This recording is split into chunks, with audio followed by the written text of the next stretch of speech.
Today's podcast is brought to you by Kentucky Farm Bureau Insurance. If your property gets damaged by a storm, it's nice to know there's a Kentucky Farm Bureau insurance agent in your hometown who's committed to making things right. Rain or shine, you can count on the great coverage and personal service you expect from Kentucky's insurance company. To request a free quote, find your local KFB insurance agent at mykfbagent.com. Kentucky Farm Bureau, big on commitment. Well, hey, Matt, how's it going? It's going well. How are you? I'm good. We've got a fun one today. Yes.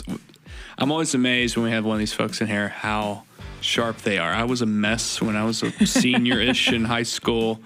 And when we have someone like Mollie in, I'm always amazed at how amazingly sharp they are. So yeah, great farm story, great 4-H story. This one's going to be a neat one. Yes, looking forward to it. All right, so without further ado, I'm Renee Carrico. And I'm Matt Hilton. And this is Between the Rows.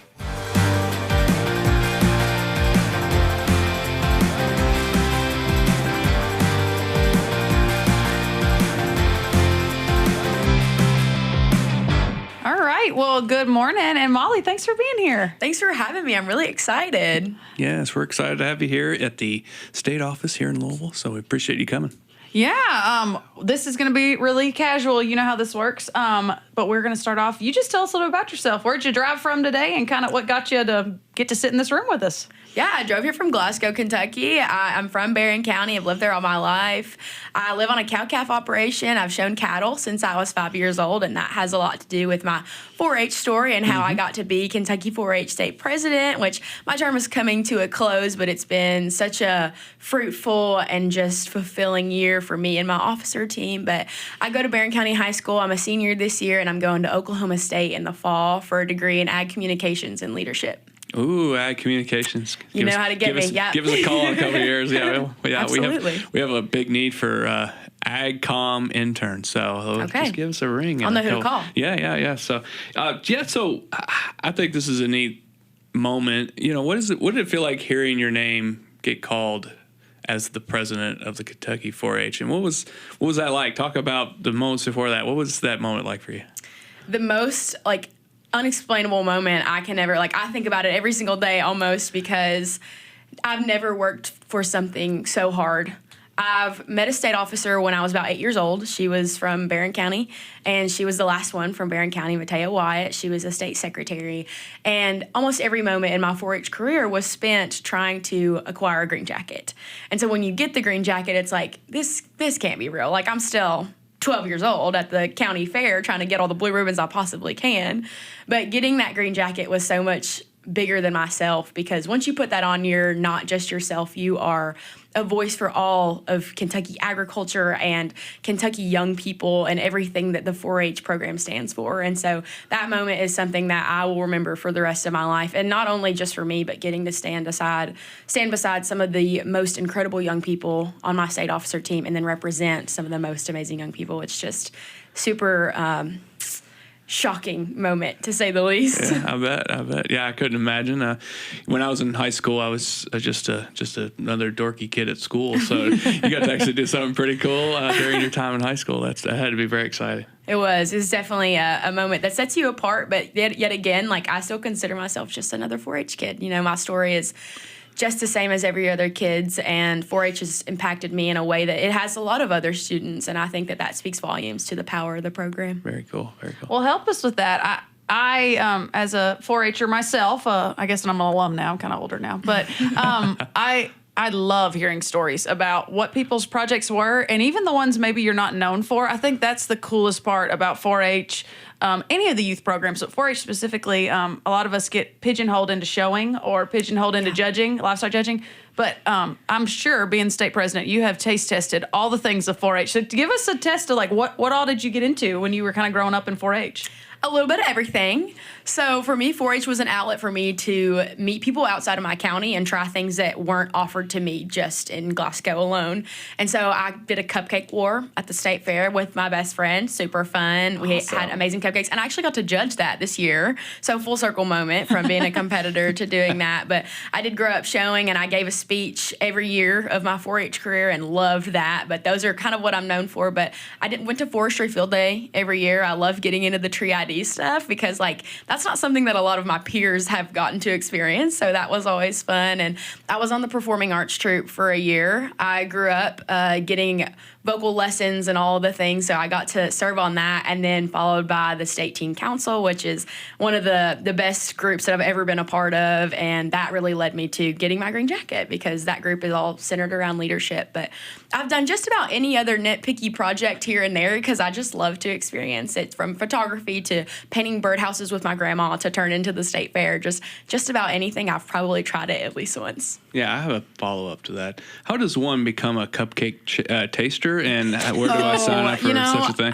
I can get you in contact with that. Yeah, I can work on that because 10 out of 10 experience. I might have ate about like 30 cupcakes that day. I heard a lot of really good experiences, but cupcake taster, that sounds like a thing. They talk about the Farm Bureau 15. I think the Cupcake Judge 15 might be a State Cupcake Fair Judge 15 30. is so real. Yeah.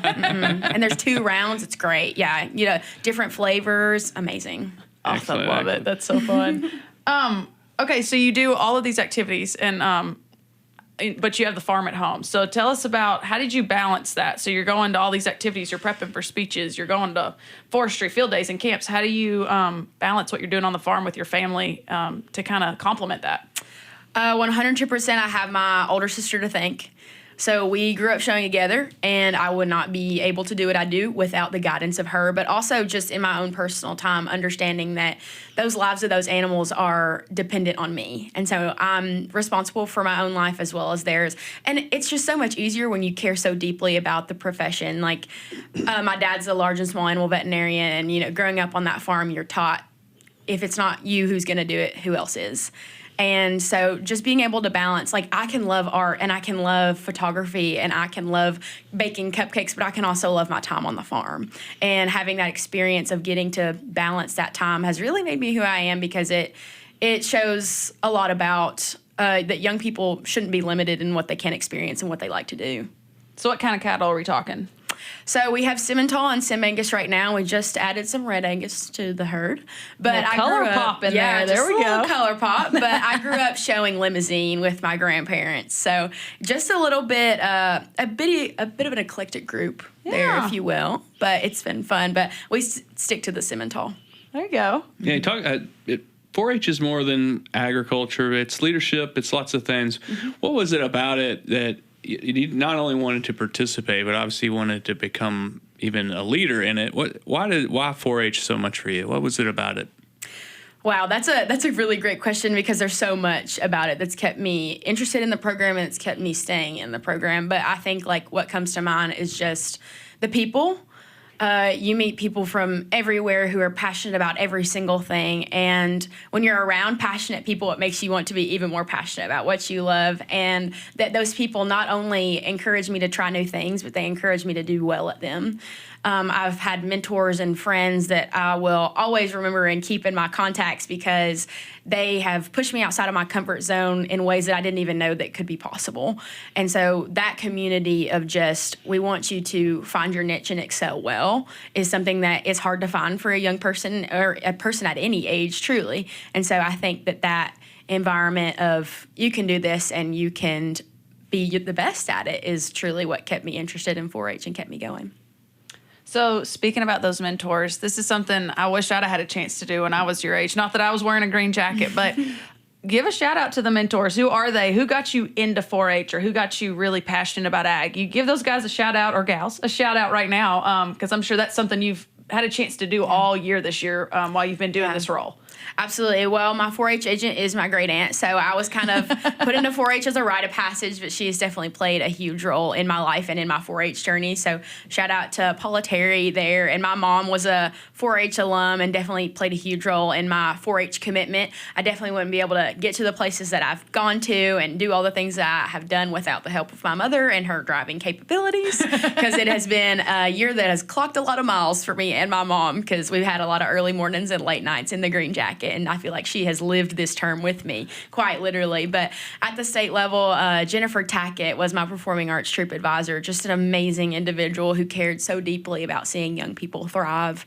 And seeing Dr. Rachel Gaduli get into the role that she is. When I started 4-H, she was still in her state team council role, and she got to be my state team council advisor.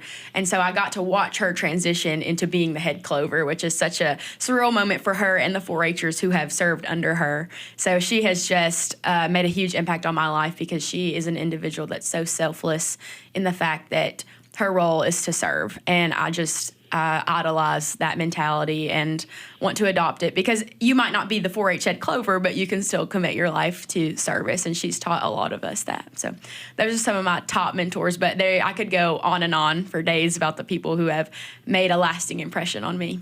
Incredible. That's awesome. Yeah, I mean, I think, you know, leaders learn from leaders, and I think mentors are a huge part of that. And how do you see your role being important for other students? Do you take a little bit of pride in understanding that people are watching and seeing kind of how you lead in your role?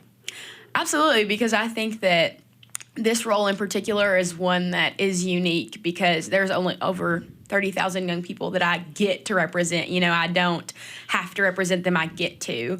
And I look at the people who make up this 4-H program, and I'm almost baffled that I was selected to represent them, because I'm like, wow, these people are doing incredible things now and tomorrow.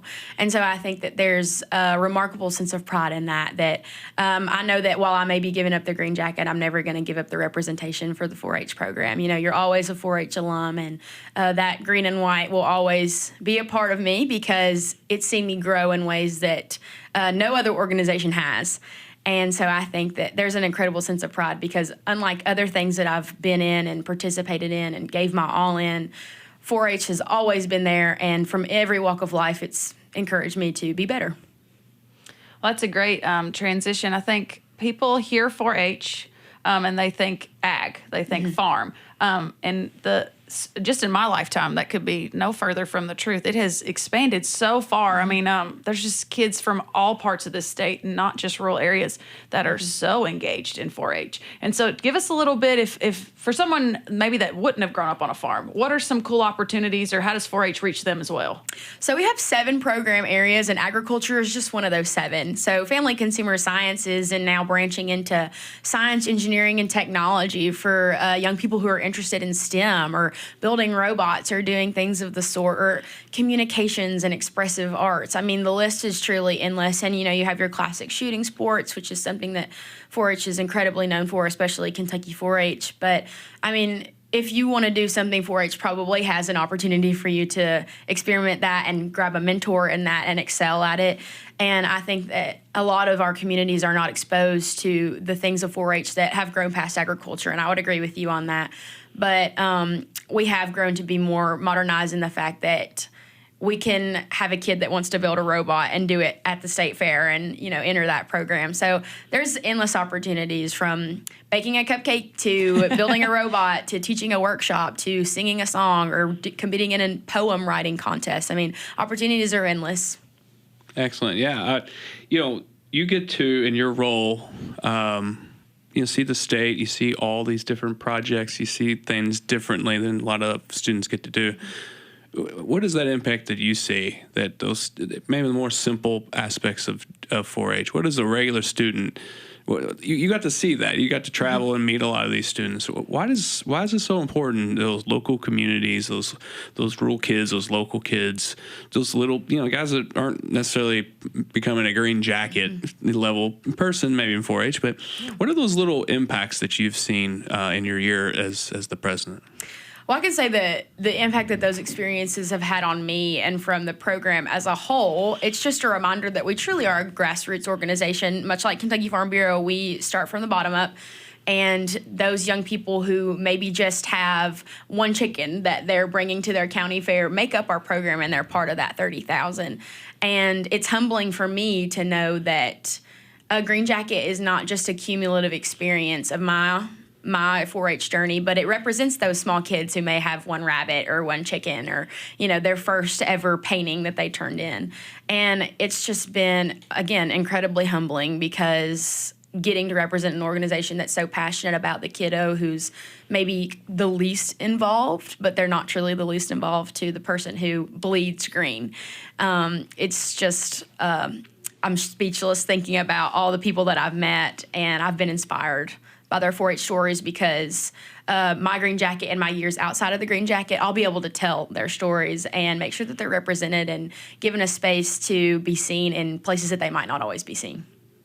So let's lighten it up on this. What is the most unexpected or fun, kind of surprising thing? Like, you've been traveling the whole state. Like, I can't imagine being from South Central Kentucky and seeing I remember the first time I was truly in Eastern Kentucky, being a West Kentucky kid, and I was like, oh, this is just the landscape. You just have this moment of kind of awe and shock. Mm-hmm. What was kind of a fun, cool story in your year of travel that you've just been like, whoa, that just never would have expected that?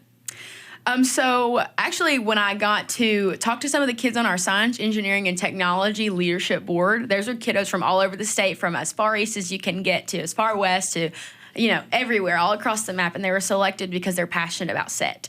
And they actually got to teach a workshop at a national conference this year. Oh, wow. Yeah, super, super awesome. They got to participate in workshops at the National 4-H Ignite conference, which is about agroscience and robotics and all the things and healthy living.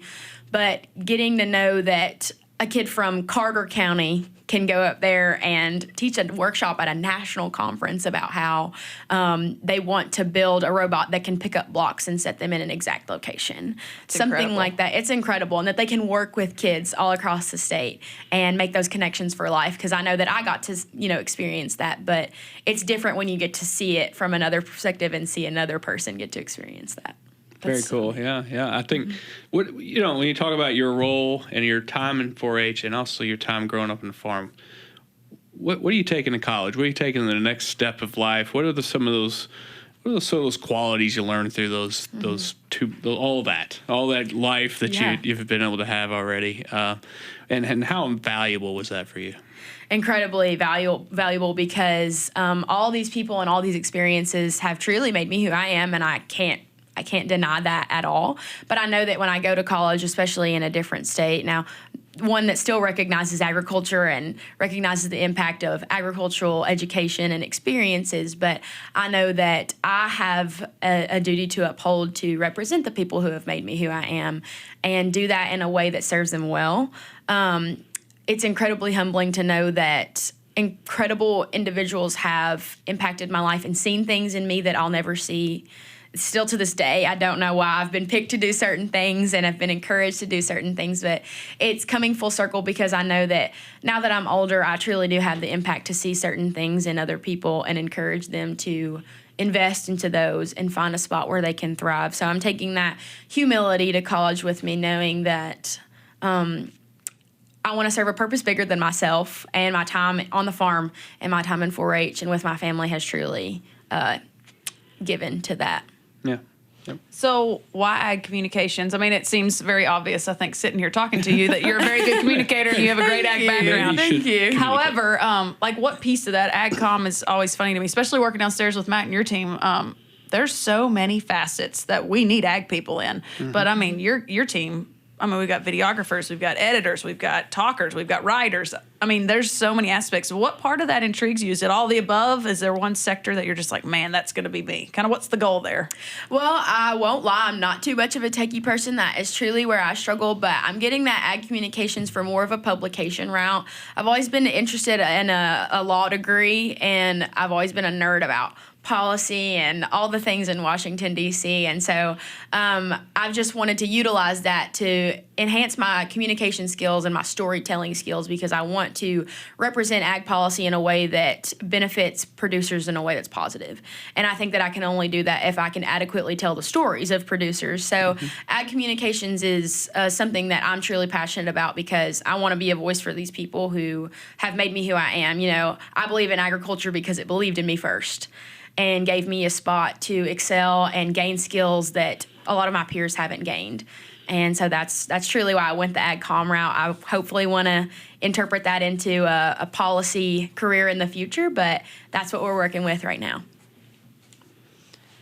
What makes is there in your role again, you get to see things a little different, right? And you get to go to national things and different stuff that some folks don't see behind the scenes of things. Is there something unique about Kentucky 4-H? Is there something that is it just what we do here, grow here? What is it about Kentucky 4-H that might be a little different than other states? Yeah, well, we're similar to other states in the fact that we care about young people and giving them a space to thrive. But I must say, this seems a little silly to say, but the first thing that came to my mind was our Country Ham Project. At multiple national events, we've been asked, the token question that you ask other 4-Hers from other states is, what's your favorite project that you do? Or what's the weird project that everyone does or something like that? And our answer is always the Country Ham Project. And the fact that it's grown to the magnitude that it has is mind-boggling, because over 1,100 hams were turned in this year, and that's an amazing feat. But also, there were about 1,100 kids who needed to give speeches, and so that's such a unique project in the fact that it teaches kids about production and pork production and committing to agriculture in every sector of our state, but also getting to communicate your story and getting to communicate the process of production. So that's always what I like to tell other people, but that also speaks volumes to the tradition of Kentucky 4-H. So that's been a project that's been implemented for many years now, and it's something that is lasting and it's growing. So Kentucky 4-H truly does stay true to our tradition in our contests and also in our events. It's so funny you bring up obviously we're very in tune to ham because we have a ham breakfast. So we really do stay, although that one is not the 4-H ham, we get a chance to be a part of really the whole ham day and the contest as a whole. So obviously Kentucky Farm Bureau loves the 4-H ham contest. Yeah. But it is so interesting being in other states and realizing how, I don't want to say that we're just used to it, but it's been my whole life that if you go on ham contest day, just get ready. There's going to be hundreds and thousands of kids and their parents and their agents. And so we almost are just numb to it. We do it every year. And then you talk to another state, and it is truly a testament to how well that contest is run. Yeah. The cooperation with UK and 4-H, the judges. I love the feedback from judges saying how, even judging the youngest of kids, they're like, what a fun day. And I just judged 200 2-minute speeches. And they enjoyed it. It's just, right. It is funny to talk Kentucky into Kentuckian because we are just so used to it. Yeah. It's very unique. It is a neat aspect, and I'm sure it is very unique to the other states. They're probably like, what do y'all do? You make the ham, and then it's crazy to talk about too. Yeah, so talk about, we have a big anniversary coming up, right? Y'all do, not we do. Y'all have a big anniversary coming up. Part of it, yeah. Talk about that. What's coming up? What do we got going? So this June, we have the 100th year of the State Teen Conference. Its name has changed a little bit over the years, but it's the same event with the same function. And so teen 4-Hers are invited to attend this event, and they will stay 3 to 4 days at the University of Kentucky, and they will get to select a major, and they will have a leadership minor. But that's showing off our 4-H program to our 4-Hers and potential 4-Hers. And it's a time where we get to truly invest in the teen aspect of our program, because we travel across Lexington that day or that time. And Teen Conference has been my favorite 4-H event as long as I've been able to attend, because you're connected to so many young people across the state, but you're all in different majors. I got to teach a major at a radio station one time, and then I went to the UK's composting farm the next year. So it's truly a diversified event, but it's so fun because this 100th year, we're truly trying to celebrate the history of Kentucky 4-H and also illuminate a lot of the people who have made it what it is today.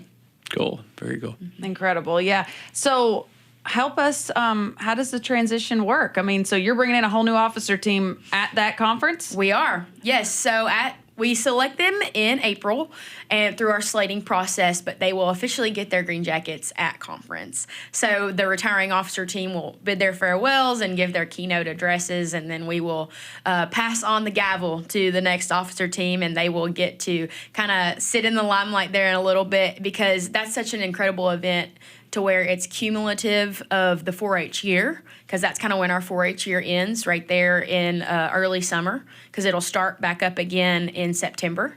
So it's a cumulative event for 4-H projects, but it's also a cumulative event for the participants in the state. Almost all of the teens are invited to attend, and a lot of them go. It's our biggest event that we have for 4-Hers because it reaches such a broad age range. But those state officers will get to stand on that stage and see a lot of the faces that they get to represent and talk to a lot of those individuals. So it's a fun time of the year, and we're excited. It's a little bittersweet moment for you, think, or how you think you're going to handle the handoff there? Ooh, I'm not looking forward to it, but it is bittersweet because I've known a lot of the members that are on the upcoming officer team, and I'm so incredibly proud of them. I've mentored a lot of them, and so as sad as I am to see myself leave the green jacket, I know that I'm leaving it in good hands. Mm-hmm. So it makes the transition that much easier because I'm so proud of these individuals, and I'm proud of my officer team as well.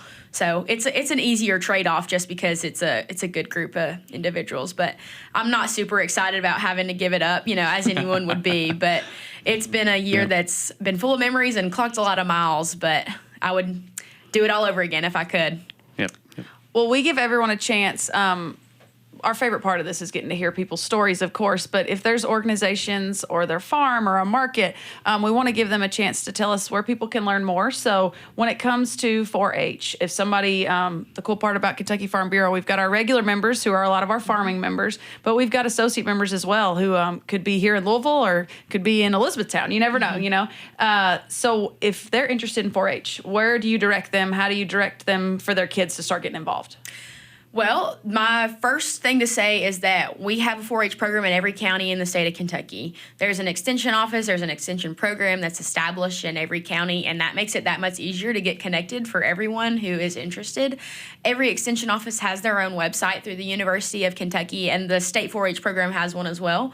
But if you're looking to get your young person involved in this program, the easiest place to go is to contact your local extension office. And even if they don't have a sit-in 4-H agent, they have the resources to get your young person involved in 4-H. Maybe that is the next county over or just district events. There is a possible way for them to get involved. And so that's a cool way just to contact those agents because they dedicate their lives to the benefit of these young people and getting them a place to thrive.